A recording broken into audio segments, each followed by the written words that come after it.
یہ وہ آیت ہے جس کے بارے میں نے کہا تھا کہ آپ کسی بھی پاکستان کے چوک میں یہ آیت اگر تلاوت کر دیں ترجمے کے ساتھ، بھلے آپ اعلی حضرت کا ہی ترجمہ پڑھ دیں، تو آپ کا غیبانہ نماز جنازہ ہمیں پڑھنا پڑ جائے گا۔ اتنا حوصلہ ہی نہیں کہ یہ آیت کوئی سن سکے۔ سورۃ الاعراف آیت نمبر 188، اگر نبی الاسلام کا یہ سٹیٹس ہے تو بابت شاہ ہی کوئی نہیں۔ قُلْ لَا أَمْلِكُ لِنَفْسِي نَفْعًا وَلَا ضَرًّا، اے نبی تم فرماؤ میں تو اپنی جان کے لیے بھی کسی بھی نفع اور نقصان کا مالک نہیں ہوں، اِلَّا مَا شَاءَ اللَّهُ، مگر جو اللہ چاہے۔ اب اس کو اسی آیت میں پھر کھولا گیا کہ اس سے مراد کیا ہے نفع نقصان کا مالک نہیں ہوں۔ وَلَوْ كُنْتُ أَعْلَمُ الْغَيْبَ، اگر میں خود سے غائب جان لیتا، مجھے پتا چل جاتا کہ مستقبل میں کیا ہونے والا ہے، لَاسْتَكْثَرْتُ مِنَ الْخَيْرِ، تو میں خیر کثیر جمع کر لیتا۔ وَمَا مَسَّنِيَ السُّوءُ، اور مجھے کبھی کوئی برائی نہ پہنچتی، کوئی تکلیف نہ پہنچتی، میں پہلے ہی اس کے لیے کوئی معاملات کو سیٹل کر لیتا ہے۔ نبی الاسلام کو اگر پہلے یہ پتا چل جاتا کہ ایگزیکٹلی کیا ہونا ہے، ویسے تو بخاری میں آتا ہے نبی الاسلام کو احد کے موقع پر ایک خواب دکھایا گیا تھا کہ آپ کے سامنے ایک گائے ذبح ہو رہی ہے، تو آپ کو یہ کلک کر گئی کہ کل یہ دن مشکل ہونے والا ہے مسلمانوں پر، لیکن ایگزیکٹلی کیا ہوگا کہ وہ 50 تیر انداز میں سے 35 جو ہے وہ درہ چھوڑ دیں گے۔ حالانکہ بخاری میں الفاظ تھے، نبی الاسلام نے کہا کہ تم دیکھو کہ ہماری لاشوں کو چیل کوے بھی اٹھا رہے ہیں نا، تب بھی تم نے یہ درہ نہیں چھوڑنا۔ اس سے زیادہ اور کیسے سمجھایا جاتا، لیکن ہو گیا وہ۔ اس کی وجہ سے نبی الاسلام کے بھی دانت شہید ہوئے، 70 کے قریب صحابہ شہید ہوئے، صرف ان 35 بندوں کی نافرمانی کرنے کی وجہ سے۔ اس پہ میں جملہ بولتا ہوں کہ اگر نبی دنیا میں موجود ہوں اور نبی کے ماننے والے نبی کی نافرمانی کریں تو اس کا رزلٹ یہ نکلتا ہے کہ باقی مسلمان بھی تکلیف کاٹتے ہیں، خود نبی بھی تکلیف کاٹتے ہیں۔ آج تو نبی دنیا میں موجود نہیں ہے، آج اگر ہم اللہ اور اس کے رسول کی نافرمانیاں کریں گے تو ہمیں یہ کون سا تکبر ہے کہ نبی الاسلام کی دعاؤں کا حصہ ہمیں مل جائے گا؟ جب نبی دنیا میں موجود تھے اور چند لوگوں نے نبی الاسلام کی نافرمانی کی، اس کی پاداش میں اللہ تعالیٰ نے نبی الاسلام کے بھی دانت شہید ہوئے، 70 صحابہ بھی شہید ہو گئے۔ اگر لحاظ ہونا چاہیے تھا وہاں ہوتا نا۔ یہ اللہ تعالیٰ نے ایگزامپل سیٹ کی کہ یہ نعرے مارنے چھوڑ دو، جو کچھ بھی ہے تیرے محبوب کی امت سے نہ، محبوب کی اتباع کرو گے پھر یہ نسبت بھی کام آئے گی۔ تمہیں تو یہی بتایا گیا نا کہ نبی نے شفاعت کرنی ہے، یقیناً کرنی ہے، یہ تو سب کو پتا ہے، لیکن جو شکایت لگانی ہے وقال الرسول یا رب ان قوم اتخذوا هذا القرآن مهجورا، نبی شکایت کریں گے کہ میری امت نے قرآن کو پیٹ کے پیچھے ڈال دیا تھا۔ سورۃ الفرقان سورت نمبر 25 آیت نمبر 30، یہ نہیں آپ کو بتایا گیا؟ ان انا الا نذیر وبشیر لقوم یؤمنون، میں تو نہیں ہوں مگر ڈر سنانے والا اور خوشخبری دینے والا ان لوگوں کے لیے جو بات ماننا چاہیں، جو ایمان لانا چاہیں۔ یہ آیت بالکل کلیئر کٹ بتا رہی ہے کہ نبی الاسلام اپنی جان کے لیے بھی نفع نقصان کے مالک نہیں ہے، کسی کو تو آپ چھوڑ دیں۔ نمبر 2، غائب خود سے نہیں جانتے۔ ہاں اللہ تعالیٰ بتائے تو وہ تو نبی ہوتا ہی وہ ہے جسے غیبی خبریں ملیں۔ نبی کے لیے جو علم غیب نہیں مانتا وہ گمراہ نہیں، کافر ہے، یہ بنیادی عقیدہ ہے۔ وَمَا كَانَ اللَّهُ لِيُطْلِعَكُمْ عَلَى الْغَيْبِ، اللہ کی یہ شان نہیں کہ ہر ایک شخص کے اوپر غیب کی خبر جو ہے وہ دے اسے، وَلَكِنَّ اللَّهَ يَجْتَبِي مِن رُسُلِهِ مَن يَشَاءُ، بلکہ اللہ تعالیٰ اپنے رسولوں میں سے چن لیتا ہے جسے چاہتا ہے۔ تو رسول ہوتا ہی وہ ہے جس کے پاس غیبی خبریں آتی ہیں، وہ جتنا اللہ تعالیٰ بتاتا ہے وہ امت تک پہنچا دیتے ہیں، خود سے نہیں جانتے بلکہ اللہ تعالیٰ کے بتانے پر، اور جتنا اللہ تعالیٰ بتاتا ہے۔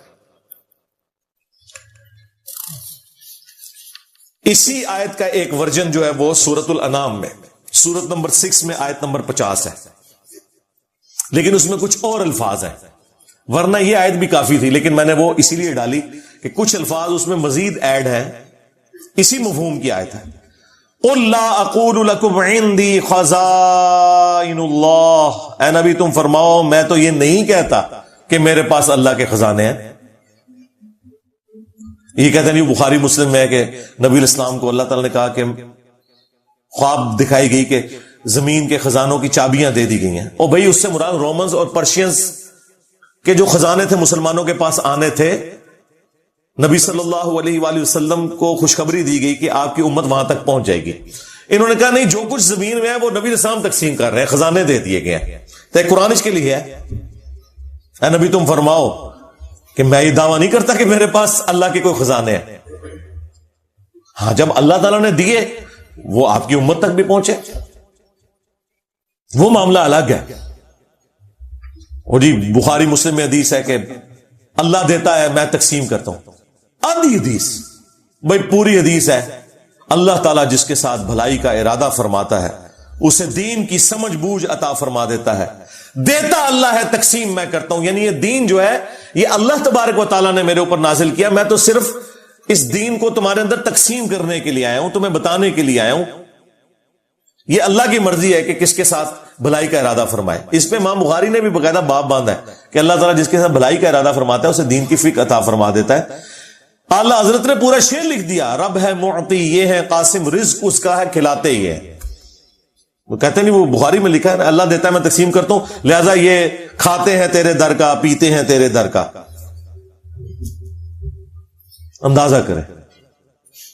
اور اب مجھے بتائیں کوئی یہ کہ سرکار غوث اعظم نظر کرم خدارا میرا خالی کاسا بھر دو، اور نسو ادھروں ہے، نکلو ادھروں، کیونکہ میرے نبی سا ہے ہی کوئی نہیں، تیرے بابے تھے شاہ ہی کوئی نہیں، بلکہ شاہ ہی کوئی نہیں۔ ہاں۔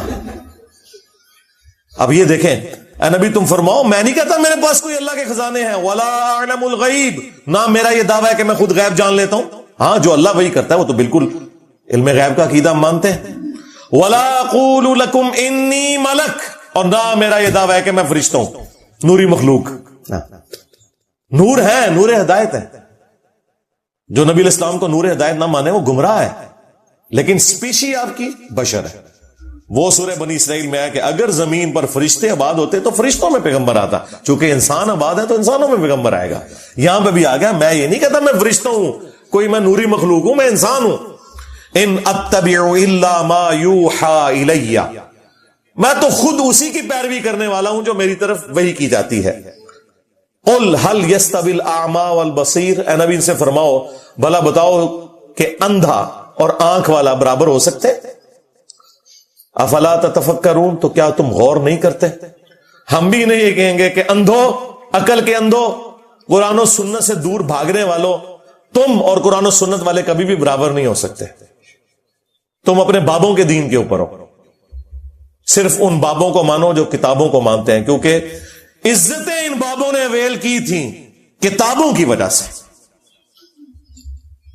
چندے بٹورے تھے انہوں نے اللہ اور اس کے رسول کے نام کے اوپر عز و جل و صلی اللہ علیہ وآلہ وسلم، سواریاں انہوں نے سوار کی تھی مکے اور مدینے کے نام کے اوپر، لیکن افسوس پھینکی جا کے بغداد شریف، دیوبند شریف، اجمیر شریف، بریلی شریف کے اندر غداری کی ہے تم لوگوں نے اپنے نبی کے ساتھ۔ دیکھ لو پھر اللہ تعالیٰ نے کیسا انتقام لیا ہے تم سے، کتنی بڑی بلا تمہارے اوپر چھوڑ دی ہے۔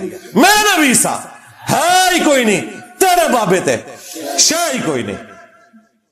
سوائے جیسے تسبیحات فاطمہ ہے جو ہر نماز کے بعد آپ نے 100 کا عدد پورا کرنے کے لیے 33 دفعہ سبحان اللہ، 33 دفعہ الحمدللہ، 34 دفعہ اللہ اکبر جو بخاری مسلم میں آتا ہے، یا ایک طریق میں صحیح مسلم کے آتا ہے کہ تینوں 33 دفعہ 99 ہو گیا، اور 100 کا عدد پورا کرنے کے لیے لا الہ الا اللہ وحدہ لا شریک لہ لہ الملک ولہ الحمد وہو علی کل شیء قدیر، جو پڑھے گا تو اللہ تعالیٰ اس کے سارے گناہوں کو معاف کر دے گا، اگرچہ سمندر کی جھاگ کے برابر ہی کیوں نہ ہو۔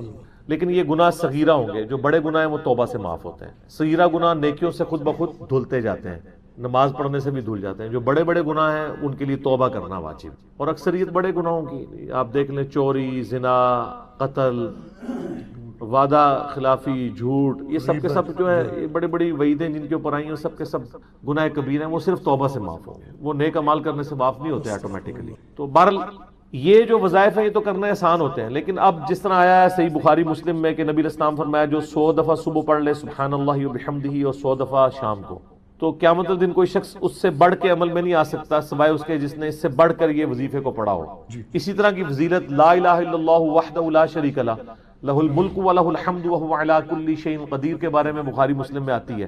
اب یہ جو وظیفہ ہے وحدہ لا شریک لہ والا، اس کو آپ 100 دفعہ پڑھنے کے لیے آپ کو ایک ٹائم چاہیے، اور انگلی پہ آپ پکڑ کے بیٹھے رہے تو بندہ تھک ہی جاتا ہے، اس کی بجائے کاؤنٹر پہ کرنا یا تسبیح پہ کرنا آسان ہے۔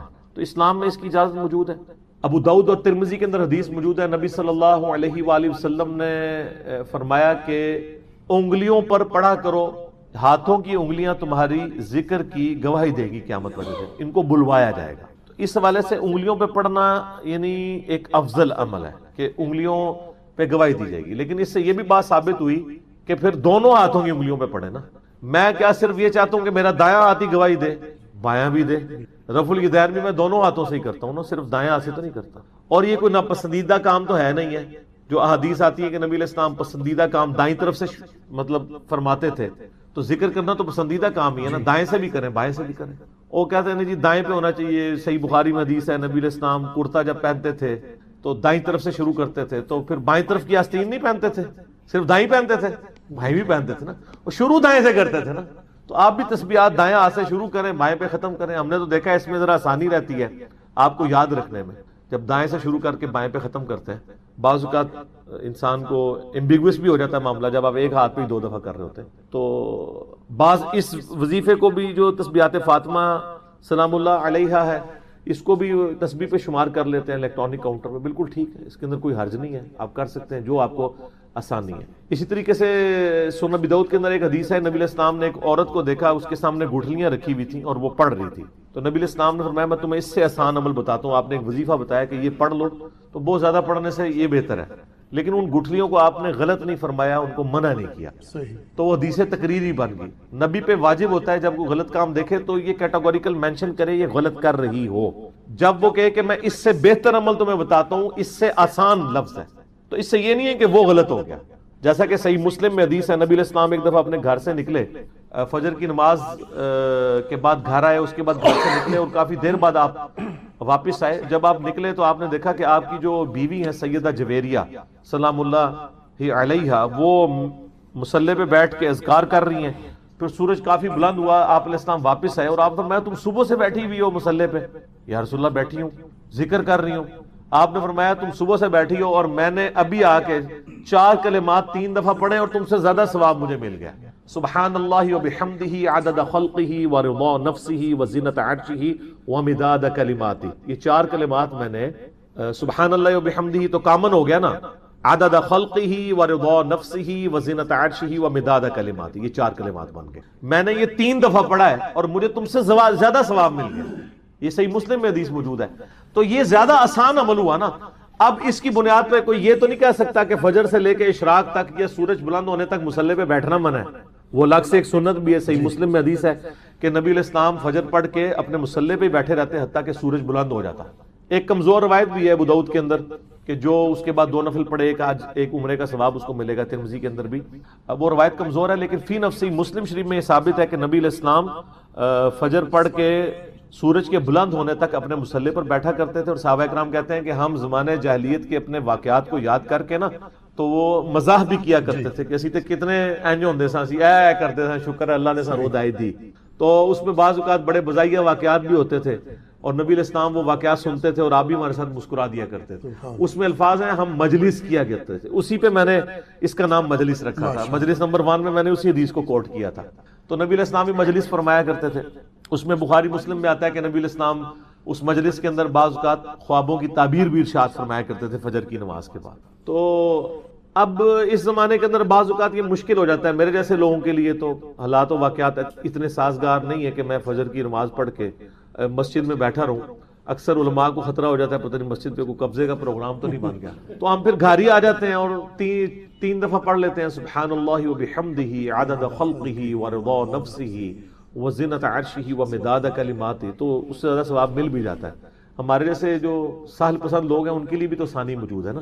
نبی علیہ السلام نے فرمایا، صحیح بخاری اور مسلم کی حدیث ہے کہ جو شخص مہینے میں 3 روزے رکھ لے وہ ایسا ہی ہے گویا اس نے پوری زندگی کے روزے رکھے، مہینے میں 3 روزے۔ اور آپ علیہ السلام کی روٹین تھی کہ ایام 20 کے آپ روزے رکھا کرتے تھے۔ صحیح مسلم میں آتا ہے، سنن نسائی میں آتا ہے چاند کی 13، 14 اور 15 کو ایام 20 یعنی جب چاند گول ہوتا ہے، تو یہ ہمیشہ روزہ رکھنے کے مترادف ہے۔ اس کے علاوہ صحیح بخاری مسلم میں مسلم شریف کے اندر آتا ہے کہ نبی علیہ السلام ہر جمعرات اور پیر کا بھی روزہ رکھتے تھے۔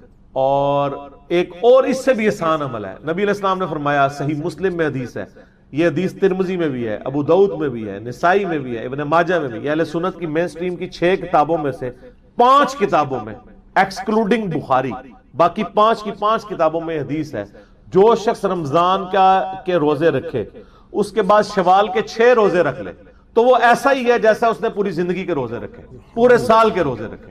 یہ اس سے بھی آسان ہے. ایک ہے کہ آپ مہینے کے 3 روزے رکھیں, وہ تو آپ کو 36 رکھنے پڑیں گے. ایک یہ ہے کہ شوال کے 6 رکھ لیں, پورے سال کے روزے.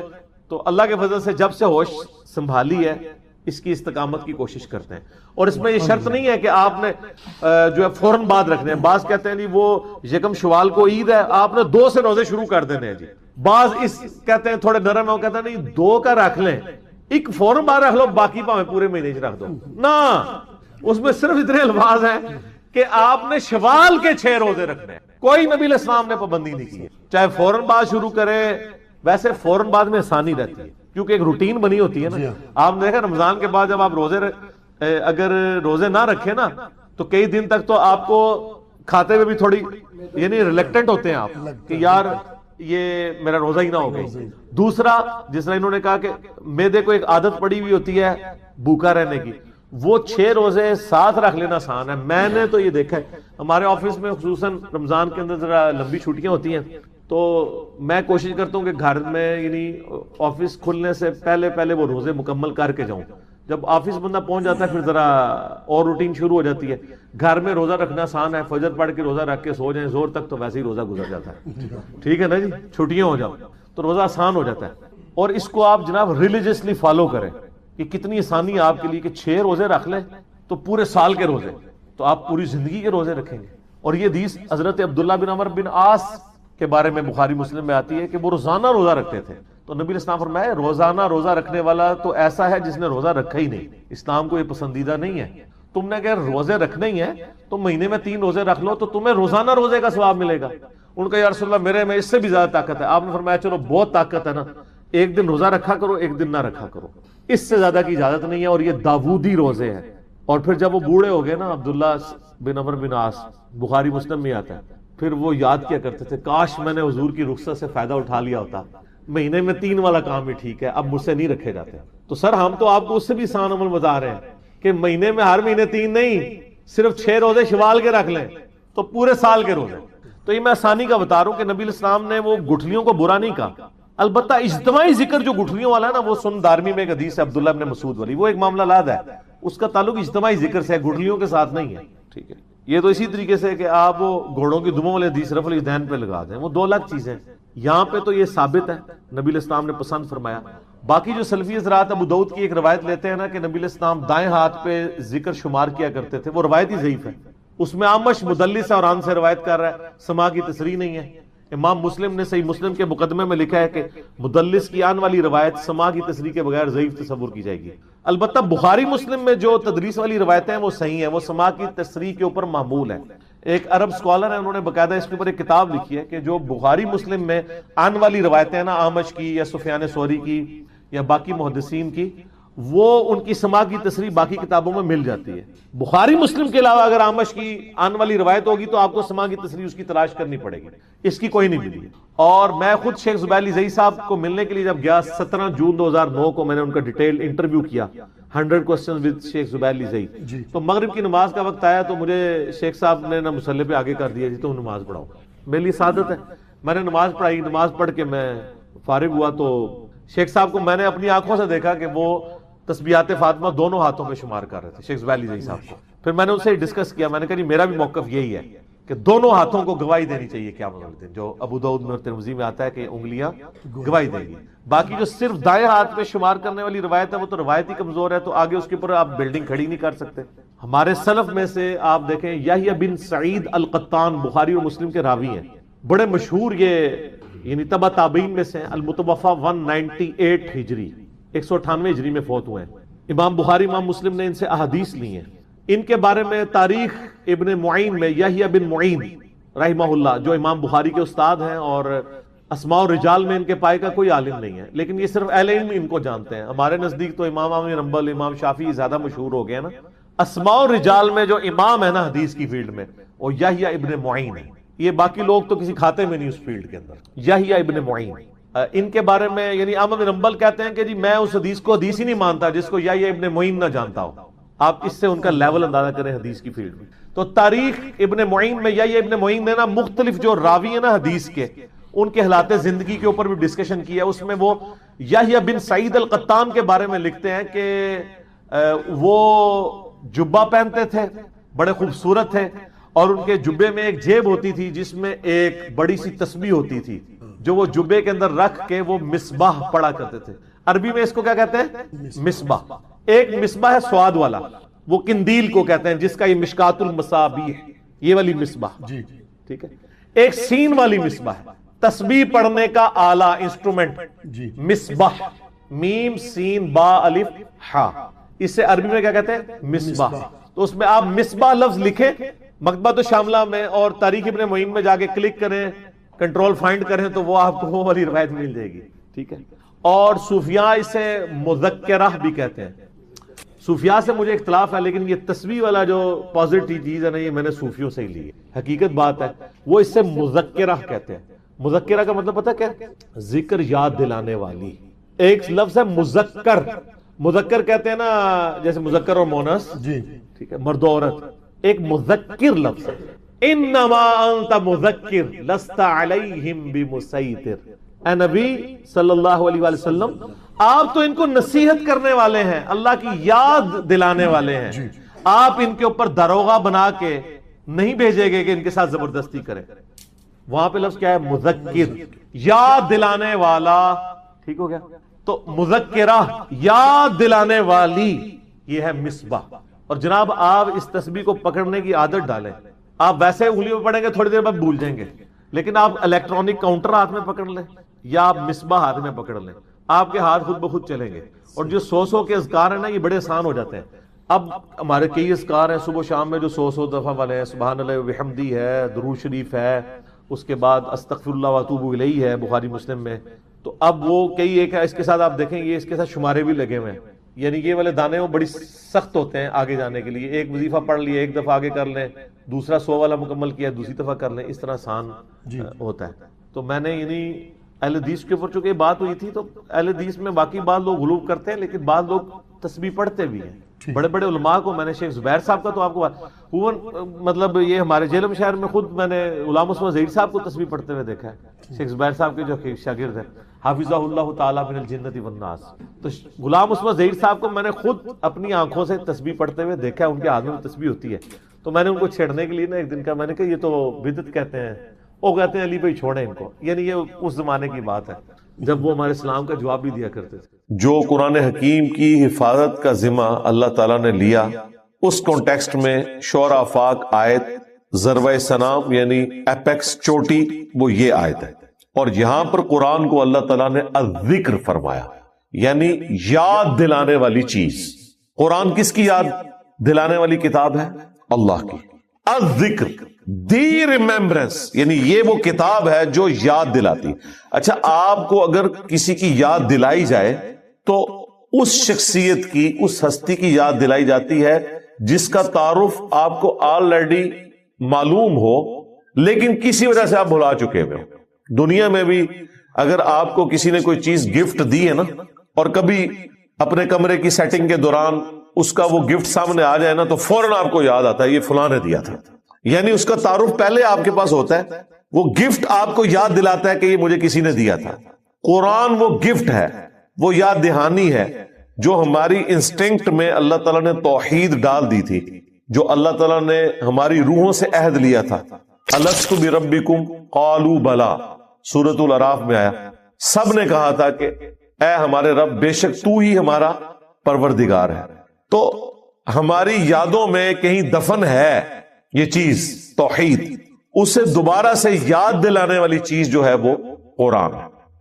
قرآن اللہ تعالیٰ کا بہترین ذکر ہے. ظاہر ہے اللہ تعالیٰ کا تعارف اس کے اندر موجود ہے, اللہ تعالیٰ کی تعریف اس کے اندر موجود ہے.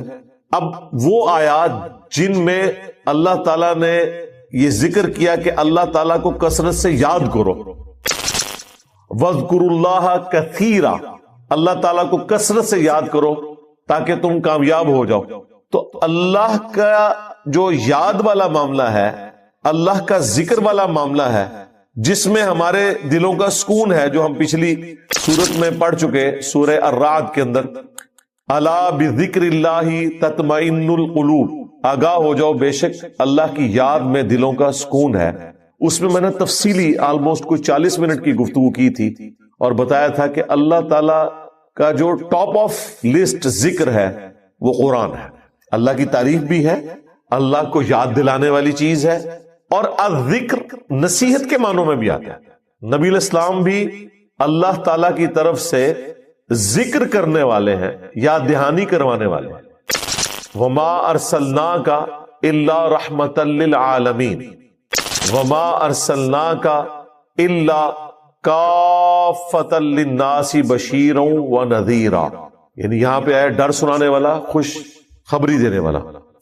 وما ہوا الا ذکر للعالمین، یہ نبی تو نہیں ہے مگر نصیحت تمام جہان والوں کے لیے. نبی علیہ السلام کے لیے بھی آیا، قرآن کے لیے بھی آیا، اللہ کا تعارف کروانے والے. تو میں نے یہ بتایا تھا کہ ٹاپ آف لسٹ جو ذکر ہے وہ قرآن، پھر اس کے بعد جو فرائض ہیں ہم پر، ان میں بھی ٹاپ کے اوپر نماز. وَأَقِمِ الصَّلَاةَ لِلذِّكْرِ، میرے ذکر کے لیے، یاد کے لیے نماز کو قائم رکھنا. اور باقی جو ذکر ہے، جو ہم اٹھتے بیٹھتے اللہ تعالیٰ کو یاد کرتے ہیں، اس کا تو پروٹوکول بھی کوئی نہیں. الذین یذکرون اللہ قیاما وقعودا وعلی جنوبہم، اٹھتے بیٹھتے کروٹوں پر لیٹے اللہ کا ذکر کرتے ہیں، اللہ کو یاد کرتے ہیں. صبح شام کی دعائیں ہیں، وہ بھی ذکر کی ایک فارم ہے. لیکن ٹاپ آف لسٹ قرآن. یہ وہ آیت ہے سورۃ الحجر کی آیت نمبر 9 جو اس بات کا ثبوت ہے کہ اللہ تعالیٰ نے قرآن کی حفاظت کی ذمہ داری لی ہے. لیکن لیکن لیکن صرف عربی ٹیکسٹ کی، قرآن کی تفسیر جو ہے اس میں کوئی ڈنڈی مار سکتا ہے، اس کی عربی کو کوئی چینج نہیں کر سکتا، اور اس ماڈرن ورلڈ میں تو اس کے ترجمے کو بھی کوئی چینج کر ہی نہیں سکتا. کیوں؟ اب تو ایک زبان دوسری میں ٹرانسلیٹ کرنی ہے، وہ کمپیوٹر کر کے دے گا، اور کمپیوٹر نہ بریلوی ہے، نہ دیوبندی ہے، نہ اہل حدیث ہے، نہ شیعہ ہے. کمپیوٹر ہے، وہ عربی لنگوسٹک کا جو اپروپریٹ معنی بنتا ہے وہ آپ کو بتائے گا، اس میں کوئی ڈنڈی نہیں مارے گا. اب قرآن کے ساتھ کوئی اس طرح کا کھلواڑ بالکل نہیں کر سکتا کہ وہ ترجمہ اس کا بدل دے. ہاں وہ پریکٹیکلی بدل بھی دے، کوئی فرق نہیں ہوگا، پکڑا جائے گا. تفسیر جتنی مرضی وہ غلط لکھے پکڑی جائے گی. لیکن اللہ تعالیٰ کی طرف سے کوئی ایسی پکڑ نہیں ہوگی کہ کوئی غلط اس کی انٹرپریٹیشن کر رہا ہے اور اس کے اوپر کوئی پکڑ آ جائے. وہ آپ کے لیے آزمائش ہوگا. لیکن قرآن پاک کا جو ٹیکسٹ ہے نا، اس کی ذمہ داری اللہ تعالیٰ نے لی ہے، جس کا پریکٹیکل ثبوت یہ ہے کہ جن لوگوں نے تباہ آزمائی کرنے کی کوشش کی، ان کی کوشش ناکام رہی. اس وقت بھی دنیا میں لاکھوں میں نہیں، کروڑوں میں تعداد ہے ایسے لوگوں کی جو قرآن کو حفظ کیے ہوئے ہیں. آپ دیکھیں قرآن جب پرنٹ ہوتا ہے نا، اس کے اینڈ پہ لکھا ہوتا ہے کم از کم 4-5 حفاظ کی طرف سے سگنیچر ہوتے ہیں کہ ہم نے اسے حرف بہ حرف پڑھا ہے اور یہ بالکل درست ہے. اچھا، یہ کتاب کو ہم حضرت عثمان غنی رضی اللہ تعالیٰ عنہ کے نسخے سے جا کے میچ نہیں کرتے جو ٹرکی میں رکھا ہوا ہے یا رشیا میں. وہاں کس کی اپروچ ہے، اور یہ لے بھی جائیں تو میچ کر ہی نہیں سکتے، اس پہ تو زبر زیر پیش ڈلے ہی نہیں ہوئے ہیں، اور وہ تو ایک دوسرے خط میں لکھا ہوا ہے، وہ جو یہاں کے لوگ تو جانتے ہی نہیں ہیں. حفاظ کی کریمنگ اسے محفوظ بناتی ہے، اور وہ اس کی پروف ریڈنگ کرتے ہیں ایک ایک چیز کی، جو انہوں نے نسل در نسل ٹرانسفر کیا ہے. نبی علیہ السلام نے صحابہ کو سکھایا، صحابہ نے تابعین کو، تبع تابعین کو، اس طریقے سے یہ ساری کی ساری چیز ٹرانسفر ہوئی اجماع امت سے، عملی تواتر سے. قرآن کی حفاظت اللہ تعالیٰ نے جو ذمہ لیا، اس کو اللہ تعالیٰ نے پورا کروایا امت کے ذریعے، کیونکہ ہمارے سامنے تو قرآن نازل نہیں ہوا، یہ خدمت اللہ نے امت کے سپرد کی. بڑے بڑے لوگ ڈنڈیاں مار کے گئے، قرآن کے کسی لفظ کو چینج نہیں کر سکتے. آج ہم گمراہ فرقوں کو جو اتنے اعتماد کے ساتھ للکارتے ہیں کہ قرآن میں یہ لکھا ہوا ہے، آپ مجھے بتائیں اگر قرآن تبدیل ہو جاتا تو انہوں نے تو ہمارے دنیا میں چھوڑے جانے سے پہلے ہی اپنی مطلب کی آیات بیچ میں داخل کر لینی تھی. آج ان کے لیے مصیبت بنی ہوئی ہے، نہ انہیں غلط کہہ سکتے ہیں. وہ کہتے ہیں نہیں تفسیر یہ بنتی ہے، تفسیر کا فلاں عالم نے لکھی، ہم کہتے ہیں نہیں قرآن میں تو یہ لکھا ہوا ہے. بھاگ نہیں سکتے. اور یہی وجہ ہے کہ قیامت والے دن ہر شخص اللہ کی بارگاہ میں اکاؤنٹیبل ہے. جو شخص یہ کوئی گلا شکوہ کر سکتا تھا نا کہ میں نے وقت کے پیغمبر کو اپنے سامنے نہیں پایا، اللہ نے اس کا گلا شکوہ دور کر دیا، پیغمبر کا خلیفہ وصی قرآن کی شکل میں قیامت تک کے لیے محفوظ کر دیا۔ نبی الاسلام بھی تو اپنے بعد یہی قرآن ہی دے کے گئے نا۔ اگر قرآن کی حفاظت کی ذمہ داری اللہ تعالیٰ نہ لیتا تو پھر اللہ تعالیٰ کو پیغمبر بھیجنے پڑنے تھے، ادروائز اللہ تعالیٰ کی صفت عدل چیلنج ہو جاتی، کیونکہ اگر میرے تک تعلیمات ہی صحیح نہیں پہنچی ہیں تو میں اللہ کے حضور کیسے پکڑا جاؤں گا؟ اللہ تعالیٰ نے اس چیز کو انشور کیا قرآن کو محفوظ کر کے، کیونکہ پیغمبر کوئی نہیں آنا تھا۔ لہذا ختم نبوت کے اوپر ایک دلیل یہ بھی ہے کہ قرآن کو اللہ نے محفوظ کر دیا۔ لوگ کہتے ہیں اگلی کتابیں الہامی، کیا وہ لاڈلی کتابیں نہیں تھی؟ بالکل تھی، انہیں کیوں نہیں محفوظ کیا؟ اس لیے کہ اس وقت اگر کوئی کتاب کے ساتھ ہیرا پھیری کرتا تھا نا تو وقت کا پیغمبر موجود ہوتا تھا۔ بخاری مسلم میں حدیث ہے کہ بنی اسرائیل کی سیاست جو تھی نا وہ بھی انبیاء کے ہاتھ میں تھی۔ کوئی بھی نبی اس وقت تک فوت نہیں ہوتا تھا جب تک کہ وہ اپنے حکومتی معاملات کو اگلے نبی کو ٹرانسفر نہ کرتے۔ تو آپ امیجن کریں کہ ہر وقت پیغمبر موجود ہو دنیا میں، کوئی ڈنڈی مار ہی نہیں سکتا، کوئی تشریح بھی غلط کرے گا تو لوگ کہیں گے جی پیغمبر سے فیصلہ کرواتے ہیں، تو اختلاف کے چانسز ہی ختم ہے۔ اگر اب اللہ نے یہ ڈیسیژن کیا کہ پیغمبر میں نے کوئی نہیں بھیجنا تو اس کا منطقی نتیجہ یہ تھا کہ اب کتاب پھر محفوظ ہونی چاہیے، کیونکہ اگر اب کتاب بدل گئی تو ہدایت تو ختم ہو گئی، سارے جنتی ہو گئے، کیونکہ اللہ کے حضور آپ مقدمہ جیت جائیں گے کہ مجھے کیا پتا تھا، میں نے جس زمانے میں آنکھ کھولی اس میں تو ایاک نعبد و ایاک نستعین کے ساتھ یا علی مدد بھی لکھا ہوا تھا، یا شیخ عبد القادر جیلانی مدد بھی لکھا ہوا تھا۔ آپ کوئی کہہ سکتا ہے نہیں جناب، جو پکارتے ہیں نا انہوں نے بھی حاشیے میں لکھا ہوتا ہے، قرآن میں نہیں داخل کر سکتے۔ تو اللہ تعالیٰ نے اس کتاب کو محفوظ اس لیے کیا چونکہ پیغمبر اب کوئی نہیں آنا تھا، ادروائز کتابیں تبدیل ہو جاتی، جس طرح اگلی ہوئی تھی یہ کتاب بھی تبدیل ہو جاتی، تو پھر تو اللہ تعالیٰ کے حضور ہم کوئی نہ کوئی مقدمہ اپنا پیش کر سکتے تھے کہ یا اللہ ہم تک تو بات ہی صحیح نہیں پہنچی۔ تو اللہ تعالیٰ نے اس قرآن کو محفوظ کیا، اور یہی وجہ ہے کہ نبی الاسلام کا جو دعوی نبوت ہے نا اس کے اوپر جو سب سے بڑی دلیل ہے، آپ علیہ السلام کا سب سے بڑا جو معجزہ ہے جو ہم ہر وقت دنیا کو پیش کر سکتے ہیں، وہ اللہ کی کتاب ہے۔ نبی الاسلام کی مبارک زندگی میں آپ کے جو فزیکل فینومینا آف نیچر کو توڑنے والے معجزات تھے، جن میں سے ایک ہی معجزہ ایسا ہے جو لوگوں کے سامنے ظاہر ہوا نبوت کی نشانی کے طور پر، بخاری مسلم میں آیا، وہ چاند دو ٹکڑے ہوا، یہ ایک نشانی تھی جو لوگوں کے سامنے تھی۔ باقی آپ کو جتنے معجزات ملتے ہیں نا وہ نبی الاسلام کے اس طریقے سے چیلنج کر کے کوئی دکھانے والے معجزات نہیں تھے۔ سفر میں پانی کم پڑ گیا، بخاری مسلم میں آیا، نبی الاسلام نے ایک پیالے میں انگلیاں رکھی اور چشمے جاری ہوئے، 1500 صحابہ نے پانی پیا بھی، جانوروں کو پلایا، سٹور بھی کر لیا، اور جابر بن عبداللہ کے الفاظ ہیں بخاری مسلم میں کہ ہم 1 لاکھ بھی ہوتے نا تو وہ پانی اس سے بھی زیادہ تھا۔ لیکن اس کی بنیاد پہ نبی الاسلام نے کسی کو بلایا نہیں کہ دیکھو میں ایک پیالے میں سے 1 لاکھ بندے کا پانی نکالنے لگا ہوں، مجھ پہ ایمان لے آؤ۔ ویسے آپ دیکھیں تو یہ ایک بہت بڑی چیز تھی جو پیش کی جا سکتی تھی، لیکن نہیں، یہ کیوں نہیں تھا؟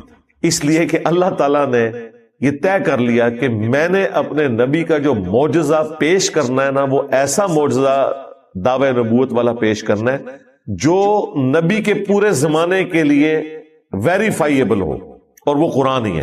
نبی الاسلام کے اپنے زمانے میں بھی یہی قرآن تھا، آج بھی ہے۔ آپ پرانے معجزے آج کے لوگوں کو کیسے دکھا سکتے ہیں؟ یعنی میں دکھا سکتا ہوں کسی کو انگلیوں سے پانی کے چشمے نکلتے ہوئے؟ نہیں دکھا سکتا، کوئی ویڈیو موجود نہیں ہے۔ جو ریکارڈ ہے وہ تو ہمارا کلیم ہے نا حدیث کا، وہ تو نہیں وہ مانتے، لیکن ہم قرآن پیش کر سکتے ہیں۔ اب آپ سوچیں گے قرآن کیسے پیش کر سکتے ہیں؟ پہلی دلیل تو ہم یہ دیں گے کہ قرآن اللہ تعالیٰ نے محفوظ کیا، دیکھ لو اس میں کوئی فرق نہیں ہے۔ کلمی نسخے موجود ہیں قرآن کے مختلف میوزیمز کے اندر، جن میں کافروں کے میوزیم بھی ہیں۔ کاربن ڈیٹنگ ہو جاتی ہے، آپ کو پتا ہے چند سال پہلے انگلینڈ کے میوزیم کے اندر بھی ایک ایسا نسخہ نکلا جو حضرت عثمان غنی رضی اللہ تعالیٰ کے دور کا تھا، سورہ طٰہٰ کی آیات تھی اور باقی صورتیں تھی چند ایک، اور کوئی فرق نہیں ہے اس میں۔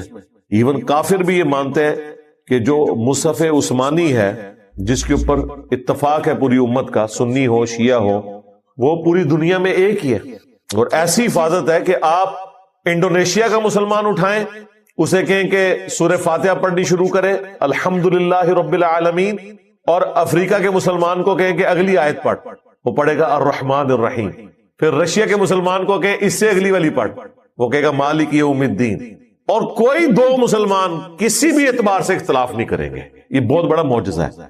تو اللہ تعالیٰ نے قیامت تک کے لیے معجزہ رکھا قرآن، تاکہ نبی علیہ السلام کی نبوت قیامت تک کے لیے جسٹیفائی ہو کہ قرآن حکیم کو آپ کسی بھی دور کے ٹیسٹ کے اوپر پیش کر سکتے ہیں. اس زمانے میں عرب کے لوگوں کو اپنی زبان پر بڑا ناز تھا. قرآن وہ کلام ہے جس کو سن کر شعراء نے اپنے کلام پھاڑ دیے کہ اس طرح کا کلام ہم نہیں لکھ سکتے. اور یہ ٹیکنیکل چیزیں وہ ہیں جو صرف عربی لنگوسٹک جاننے والے ہی، اور اس میں بھی جو لوگ ادب سے واقف ہیں، وہ عام عربی جاننے والے نہیں. یہ وہ اسپیکٹ ہے جو ہماری آنکھوں سے اوجھل ہے، ہم اجرمی نہیں سمجھ سکتے. ایون عربیوں میں بھی وہ لوگ سمجھیں گے جن کا شغف ہے اس کے ساتھ. لیکن یہ چیز کہ قرآن محفوظ ہے، قرآن کا دعویٰ تھا کہ اس کتاب میں نہ باطل آگے سے داخل ہو سکتا ہے، نہ پیچھے سے، نہ دائیں سے، نہ بائیں سے. سورہ حامیم سجدہ میں آیا، اور یہاں پہ آیا کہ ہم اس کی حفاظت کرنے والے ہیں.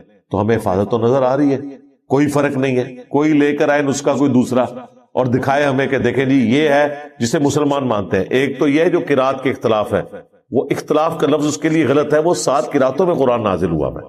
یہ اختلاف ڈسپیوٹ کے معنوں میں نہیں ہے، یہ اختلاف 7 قرات میں اللہ نے قرآن کو نازل کیا ہے. لیکن جو دنیا میں یہ چل رہی ہے قرات، یہ وہ قرات ہے جو کہ قریش والی قرات ہے، جسے حضرت عثمان غنی رضی اللہ تعالیٰ عنہ نے ریٹن میں باقی رکھا، باقیوں کے نسخے جلوا دیے. صحیح بخاری میں آتا ہے. لیکن نسل در نسل وہ قرات بھی چل رہی ہے. اس وقت افریقن کئی ملک ہیں جن میں دوسری قرات بھی جو ہے وہ پڑھی جاتی ہے، اور وہ آپ نے اکثر یہاں بھی سنی ہوگی کہ وہ اس انداز میں، جس طرح ڈائلیکٹ ہمارے بھی مختلف ہیں.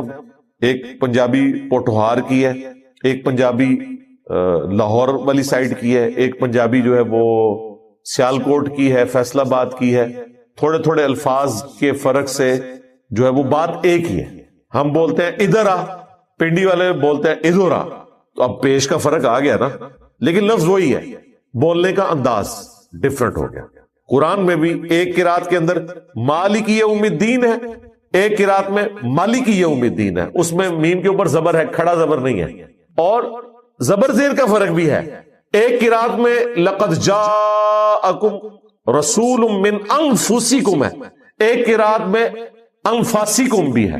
انفسکم، انفاسکم، انفسکم تمہاری جانوں میں سے ایک پیغمبر آیا، انفاسکم تم میں بہترین نفیس ترین شخص آیا. بیک وقت دونوں مانے نبی اسلام کے کیس میں درست ہے. تو یہ قرات کا اختلاف اپنی جگہ ہے، یہ اختلاف نہیں ہے، ڈسپیوٹ نہیں ہے. 7 قراتوں میں قرآن نازل ہوا ہے.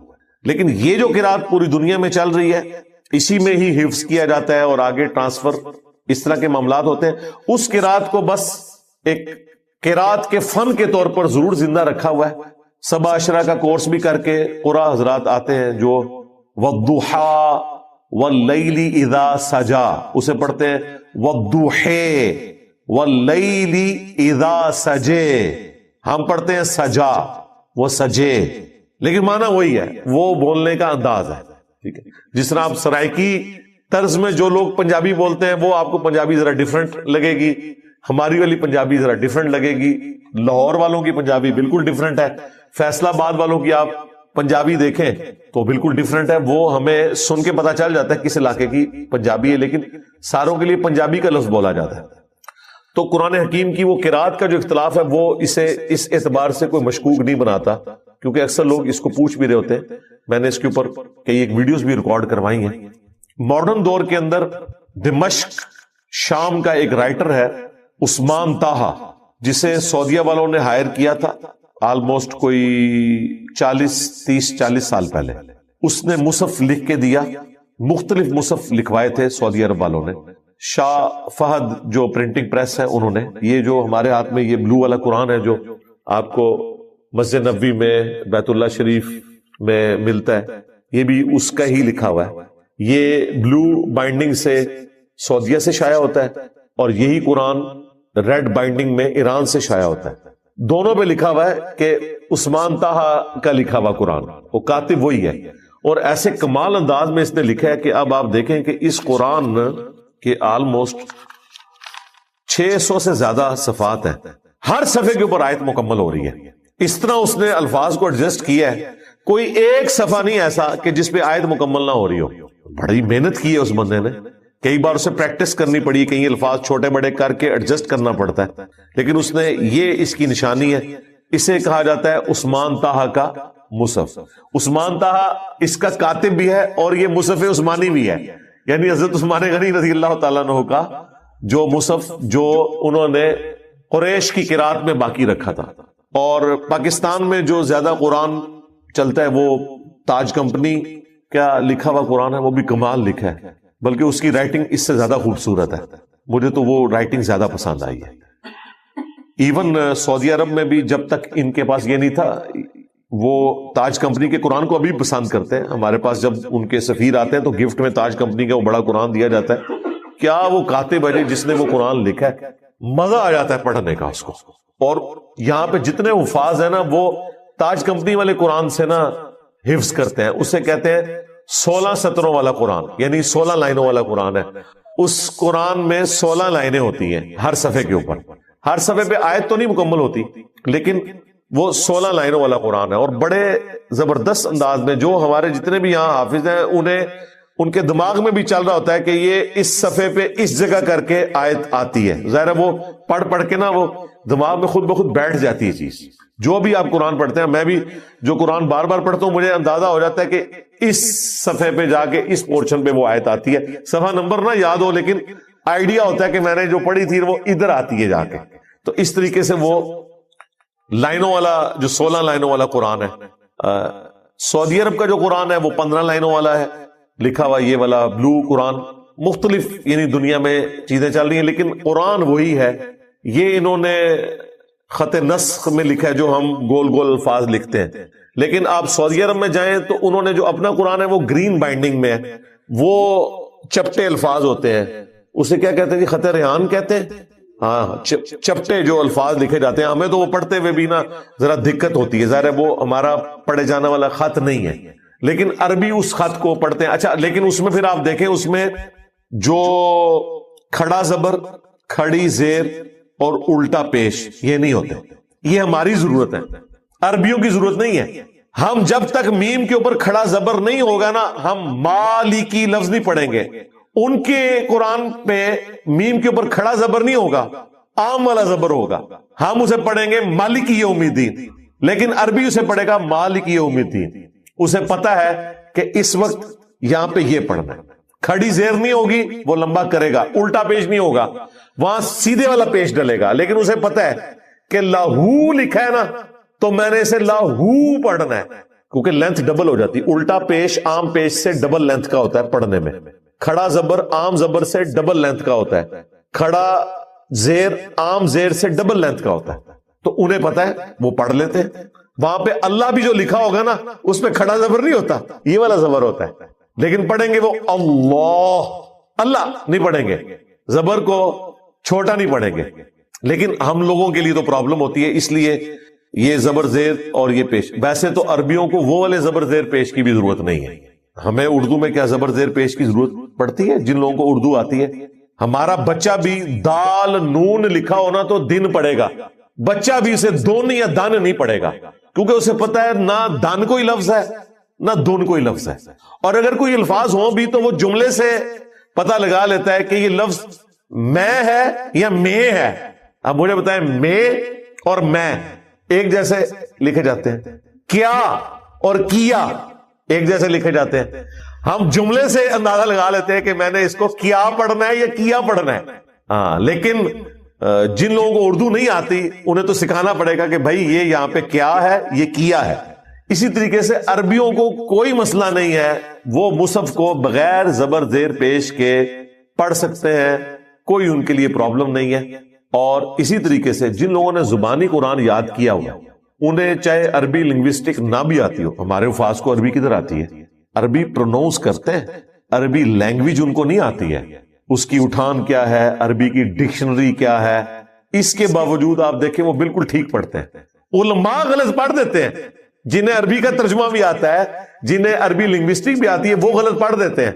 قاری حضرات جو حفاظ ہیں، جنہیں صحیح قرآن آتا ہے، وہ لفظ کو غلط نہیں پڑھتے۔ کیوں؟ انہوں نے اپنی کرائمنگ سے یاد کیا ہوا ہے۔ جس طرح ہم نے سورہ فاتحہ یا قرآن کی جو صورتیں ہم فریکوینٹلی پڑھتے ہیں وہ ہم نے کیسی یاد کی ہوئی ہیں، ہمیں تو کوئی غلطی نہیں لگتی اس میں۔ سورۃ الفاتحہ میں کبھی نہیں ایسا ہوگا کہ آپ 5ویں آیت کی جگہ 4تھی پڑھ دیں، وہ زبان پہ چڑھے گی نہیں، اگرچہ کسی کو اس کا معنی نہ بھی آتا ہو، وہ اس نے اسی طریقے سے اسے کرائم کیا ہوا ہے۔ اور یہ قرآن میں جو اللہ تعالیٰ نے ایک ڈیوائن میوزک، ملکوتی غنا جو رکھا، جو اس میں ایک وزن ہے جس کی وجہ سے قرآن کو آپ طرز لگا کے پڑھ بھی سکتے ہیں، یہ اسی وجہ سے تھا تاکہ عرب کے لوگ اسے زبانی یاد کریں۔ اگر یہ نثر میں ہوتا نا تو اس طریقے سے چیزیں یاد نہ ہوتی۔ اور قرآن کا یہ وزن اس کی حفاظت اس طرح کرتا ہے کہ آپ کسی ایک آیت کو اٹھا کے دوسری صورت میں فٹ بھی نہیں کر سکتے۔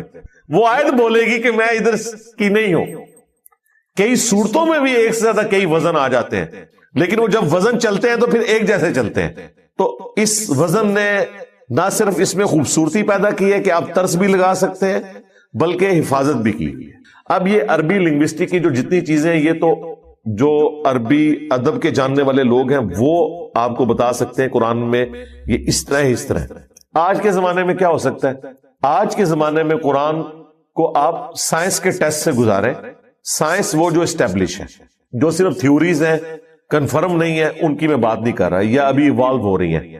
تو کئی ایک ایسی چیزیں جو قرآن میں بیان ہوئی ہیں، جس طرح ماں کے پیٹ میں بچے کی جو پرورش ہے وہ کس طرح ہوتی ہے، کن سٹیجز سے، یہ تو ہمیں آج سے تقریباً 60-70 سال پہلے جب الیکٹرانک مائکروسکوپ کی انوینشن ہوئی ہے تو پتا چلا ہے۔ لیکن قرآن میں جو ترتیب اس کی بیان ہوئی ہے سورہ الحج میں، سورۃ المومنون کے اندر، کہ کن سٹیجز سے گزرتا ہے، یہ وہ چیزیں ہیں جو ہم بتا سکتے ہیں۔ ہر زندہ چیز کا پانی سے پیدا ہونا جو قرآن بیان کرتا ہے، یہ بتا سکتے ہیں کہ یہ چیزیں جو اسٹیبلش ہیں وہ قرآن حکیم میں صرف اسی لیے ہے کہ قرآن اللہ کا قول ہے اور یہ کائنات اللہ کا فعل ہے۔ قرآن اور ماڈرن سائنس، اس کے اوپر میری تفصیلی ویڈیو ہے ہدایہ وکٹری چینل کے اوپر، تو کئی ایک میری ویڈیوز ہیں جو آپ دیکھ سکتے ہیں، اس حوالے سے میں نے ڈسکشن کی ہوئی ہے۔ اور اب جو میتھمیٹکس کے شوقین لوگ ہیں انہوں نے قرآن کے اندر سے بہت کچھ نکالا ہے، کہ قرآن میں جو آسمان کا لفظ السماء آیا ہے نا جتنی دفعہ، اتنی دفعہ الارض آیا ہے۔ یہ کتنا بڑا اس نے اتفاق ہے۔ اس کا مطلب ہے کہ اگر کہیں پہ کوئی ہیرا پھیری ہو تو پکڑی جائے گی۔ اسی طریقے سے پانی اور خشکی کا جو ذکر آیا ہے وہ اسی ریشو پروپورشن سے آیا ہے جتنا اس پلانٹ ارتھ کے اوپر پانی اور خشکی کا ریشو پروپورشن ہے۔ 67% آلموسٹ پانی ہے اور 33% خشکی ہے۔ اس طرح کی کئی ایک میتھمیٹیکل چیزیں ہیں۔ اس کے لیے آپ ہارون یحییٰ، تو ان کا کلمی نام ہے، عدنان اختر نام ہے، ٹرکی کے ایک سکولر ہیں، انہوں نے کئی ایک ویڈیوز بنائی ہیں۔ ویسے وہ اور بےہودہ کام بھی کرتا ہے لیکن یہ کام اس نے بڑا اچھا کیا ہے، کتابیں بھی لکھی ہیں اور کئی ایک ویڈیوز ہیں۔ قرآن کے جو آپ سمجھ لیں 20ویں 21ویں صدی میں جو چیزیں ہمارے سامنے آئی ہیں معجزات کی شکل میں، وہ اس نے بتائی ہیں کہ دیکھو یہ چیز قرآن حکیم میں پہلے کی لکھی ہوئی تھی اور یہ اب آگے پتہ چلی ہے۔ یہ اس بات کا ثبوت ہے کہ قرآن کا سورس ڈیوائن ہے۔ اور پھر قرآن کی وہ چیز تو سارے ہی ٹیسٹ فیل کر سکتے ہیں جو قرآن کی گفتگو کا سٹائل ہے، جو اس کے اندر کانفیڈنس ہے، جس اعتماد سے قرآن میں گفتگو ہوئی ہے، یہ کوئی انسان کر ہی نہیں سکتا۔ انسان کی لکھی ہوئی کتاب اس طرح نہیں ہوتی ہے، اس میں باقاعدہ چیپٹرز اس انداز میں ہوتے ہیں کہ وہ ان چیزوں کا خیال رکھتا ہے کہ میں نے پہلے یہ چیپٹر ڈالنا ہے، پھر یہ ڈالنا ہے، پھر یہ ڈالنا ہے، اور پھر ونس اپون ٹائم سے لے کے ایک پوری ایک سٹوری کے طور پہ بیان کرتا ہے۔ قرآن اس طرح کی کتاب نہیں ہے۔ یہی وجہ ہے کہ قرآن کو آپ کہیں سے بھی کھولیں آپ کی ہدایت کے لیے کافی ہے۔ قرآن کو آپ کہیں سے بھی کھول لیں، آگے پیچھے سے اس کا جو ذکر دوسری جگہ پہ ہے وہ نہ بھی آپ کو معلوم ہو، تب بھی آپ کی ہدایت کے لیے اچھا خاصا حصہ میسر ہوتا ہے۔ آپ کو ایک دفعہ ہلا کے رکھ دیتی ہے وہ بات۔ اگر اس طرح کے ربط ہم تلاش کرنا شروع کریں تو پھر تو قرآن پاک آپ جب تک سٹارٹ سے اینڈ تک نہیں پڑھیں گے آپ کو بات نہیں سمجھ آئے گی۔ قرآن تو کہیں یہ نہیں کہتا۔ 30ویں پارے میں آپ دیکھ لیں، چھوٹی چھوٹی صورتیں ہیں، مکمل ایک ٹاپکس ہیں۔ یہ قرآن کے تعارف میں نے بتایا تھا کہ یہ اللہ تعالیٰ کے خطبات ہیں، پرفیکٹ خطبے ہیں 114۔ تو یہ جو ٹیسٹ ہے وہ آپ فیل کر سکتے ہیں۔ قرآن کتنے اعتماد کے ساتھ گفتگو کرتا ہے، کئی نان مسلم جنہوں نے قرآن پاک کا ترجمہ پڑھا ہے نا انگریزی میں، سب کا جو کامن ایکسپیرینس ہے وہ یہی ہے کہ اس کتاب کا سٹائل ہی بڑا ڈیفرنٹ ہے، اس کا بات کرنے کا کانفیڈنس ہی ڈیفرنٹ ہے، پورے وثوق کے ساتھ یہ کتاب بات کرتی ہے، ہمیں چاہیے کرنا چاہیے، اس طرح نہیں ہے یہ کرو گے تو یہ ہوگا اور اگر یہ کیا تو یہ ہو جائے گا۔ یہ انسان کو اس طریقے سے بات کر ہی نہیں سکتا۔ یہ وہ ٹیسٹ ہے جو ہر بندہ فیل کر سکتا ہے، بشرطے کہ قرآن کو اچھے طریقے سے ترجمہ کیا ہو، الفاظ کا چناؤ اچھا ہو۔ میرے نزدیک مولانا مودودی رحمہ اللہ نے جس طریقے سے قرآن حکیم کو اردو میں ٹرانسلیٹ کیا ہے، انہوں نے وہ عربی زبان کا سوز و گداز ٹرانسلیٹ کیا ہے، جہاں کہیں بریکٹس ان کو لگانی پڑتی ہیں اس وجہ سے کہ عربی تو ورسٹائل زبان ہے، اردو میں ٹرانسلیٹ کرنے کے لیے بعض اوقات آپ کو بریکٹس لگانی پڑتی ہیں تاکہ وہ جملہ سیدھا ہو جائے، لیکن عربی زبان میں وہ جملہ اسی طریقے سے بولا جاتا ہے۔ اب اردو زبان میں تو بڑا ظلم ہے نا کہ آپ ترجمہ لوگوں کو یہ بتائیں کہ ہم نے آپ کو نہیں بھیجا مگر رحمت للعالمین بنا کر تمام جہانوں کے لیے یا تمام جہان والوں کے لیے۔ باللفظ تو ترجمہ یہ درست ہے، لیکن اردو میں تو ہم اس طرح نہیں بولتے۔ اردو میں ہم یوں بولیں گے کہ ہم نے آپ صلی اللہ علیہ وآلہ وسلم کو تمام جہان والوں کے لیے رحمت بنا کر بھیجا ہے، لیکن لفظی ترجمہ وہی ہوگا کہ ہم نے نہیں بھیجا مگر رحمت بنا کر تمام جہان والوں کے لیے۔ عربی میں جب اس طریقے سے گفتگو ہوتی ہے وہ گفتگو میں وزن کے لیے، اور یہ نارمل گفتگو ہے، عربی میں تو یہ ٹھیک ہے، لیکن اردو میں ہمیں الفاظ کا چناؤ ایسا کرنا چاہیے کہ وہ آپ اردو میں اس کا سوز و گداز فیل کر سکیں۔ اس کے لیے پھر آپ کو بریکٹس لگانی پڑتی ہیں، بعض اوقات الفاظ کو سیدھا کرنا پڑتا ہے۔ میں بھی یہاں پہ باللفظ ترجمہ نہیں کرتا ہوں، بالمفہوم کرتا ہوں، کیونکہ میں اردو میں بات